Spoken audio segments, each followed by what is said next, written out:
अस्सलामुअलैकुम dear students, hopefully आप सब बिल्कुल ठीक होंगे। स्टूडेंट्स, आज हमने डाइजेशन इन मैन के बाद अगला टॉपिक डिस्कस करना है जिसका नाम है स्वेलोइंग। तो स्वेलोइंग का लफ्ज़ी मतलब होता है निगलना, यानी कि फूड के निगलने के प्रोसेस को हम स्वेलोइंग कहते हैं।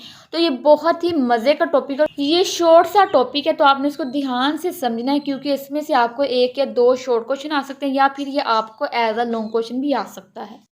स्वेलोइंग में सबसे पहले हमारे पास है फॉर्मेशन ऑफ बोलस, यानी कि बोलस की फॉर्मेशन कैसे होती है। तो इसमें ये है कि आफ्टर द मैस्टिकेशन, यानी कि फूड को चबाने के बाद the softened partly digested slimy food mass is rolled into small oval lump called bolus. तो स्टूडेंट्स, क्या होता है कि जब हम फूड को चबाते हैं तो इससे वो फूड सॉफ्ट हो जाती है, डाइजेस्ट हो जाती है और स्लाइमी हो जाती है। तो फिर क्या होता है कि जो हमारी टंग होती है वो उस फूड को एक ओवल लंप में रोल कर देती है, यानी कि उस फूड को एग शेप के स्ट्रक्चर में कन्वर्ट कर देती है।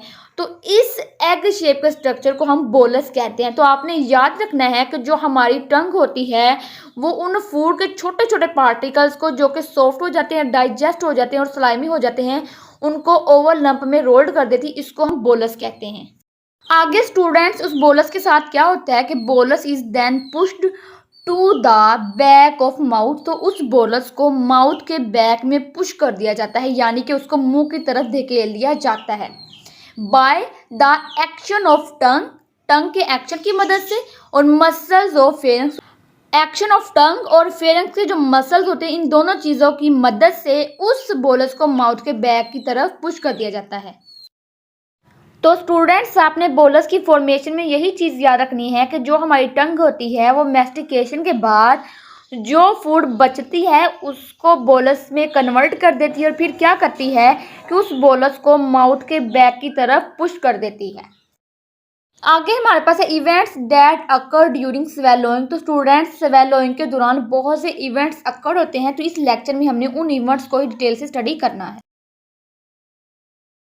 स्वेलोइंग का सबसे पहला इवेंट हमारे पास है मूवमेंट ऑफ टंग।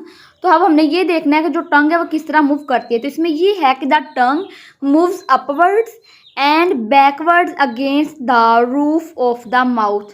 तो क्या होता है कि जो टंग होती है वो माउथ की रूफ के अगेंस्ट अपवर्ड्स यानी कि ऊपर और बैकवर्ड्स यानी कि पीछे की तरफ मूव करती है। आगे ये है कि tongue forcing the bolus to the back of the mouth.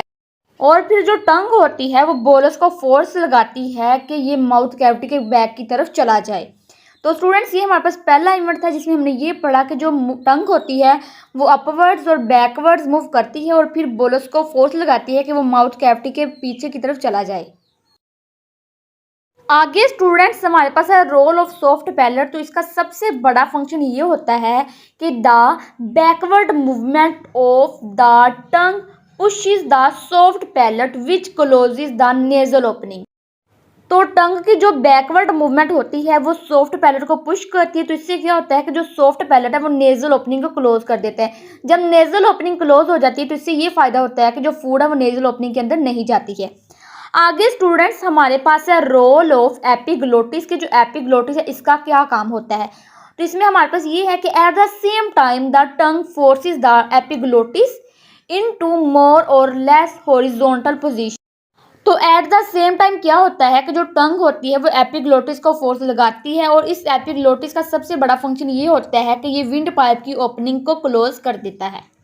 इसमें भी यही है कि which closing the opening of the windpipe के जो एपिग्लोटिस होता है वो विंड पाइप की ओपनिंग को क्लोज कर देता है। आगे स्टूडेंट्स, हमारे पास है मूवमेंट ऑफ लेरंग्स। तो इसमें ये है कि larynx around the top of windpipe move upward under the back of tongue, यानी कि विंड पाइप के टॉप पे जो लेरंग्स होता है वो भी अपवर्ड यानी कि ऊपर की तरफ मूव करता है। आगे है कॉन्ट्रैक्शन ऑफ रिंग मसल्स। तो इसमें हमारे पास ये है कि the glottis is partly closed by the contraction of ring muscle. तो जब रिंग मसल्स कॉन्ट्रैक्ट होते हैं यानी कि सिकुड़ जाते हैं तो इससे क्या होता है कि जो ग्लोटिस है वो क्लोज हो जाता है। लास्ट में स्टूडेंट्स, हमारे पास है एक्शन ऑफ स्वेलोइंग। तो स्टूडेंट्स, क्या होता है कि जब हम अपनी फूड को निगलते नहीं हैं और अपने मुंह के अंदर रखते हैं तो तब जो स्वेलोइंग का एक्शन है वो वॉलंटरी होता है, यानी कि हम अपनी फूड को अपने मुंह से बाहर निकाल सकते हैं। लेकिन जैसे ही फूड हमारी बॉडी के अंदर चली जाती है यानी कि माउथ कैविटी के अंदर चली जाती है तो तब हम अपनी फूड को बाहर नहीं निकाल सकते, यानी कि तब जो स्वेलोइंग का एक्शन है वो इनवॉलेंट्री हो जाता है। तो इसमें भी हमारे पास यही है कि बिफोर स्वेलोइंग द फूड, के फूड को निगलने से पहले the action of swallowing is voluntary, तो तब स्वेलोइंग का एक्शन जो है वॉलेंट्री होता है। But once the food reaches the back of mouth cavity swallowing become automatic, और जैसे ही फूड माउथ कैविटी के अंदर चली जाती है तो तब फ़ौरन ही स्वेलोइंग का जो एक्शन है वो ऑटोमेटिक हो जाता है और हमारा उस पर कोई भी कंट्रोल नहीं होता है और ना ही हम अपनी फूड को दोबारा से बाहर निकाल सकते हैं। तो ये हमारे पास सिंपल सा टॉपिक था। तो स्टूडेंट्स आपको इसमें से एक शॉर्ट क्वेश्चन ये बन के आ सकता है कि व्हाट इज़ बोलस, या फिर बोलस की फॉर्मेशन किस तरह होती है। तो जो मैंने आपको लिखवाया आपने इसी तरह लिखना है।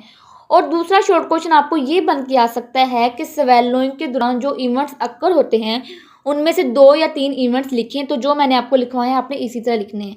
और अगर ये आपको एज अ लॉन्ग क्वेश्चन आ जाए तो आपने शुरू से लेकर लास्ट तक इसको इसी तरह लिखना है। इंशाल्लाह आपको फुल मार्क्स मिलेंगे। ओके जी, अल्लाह हाफिज़।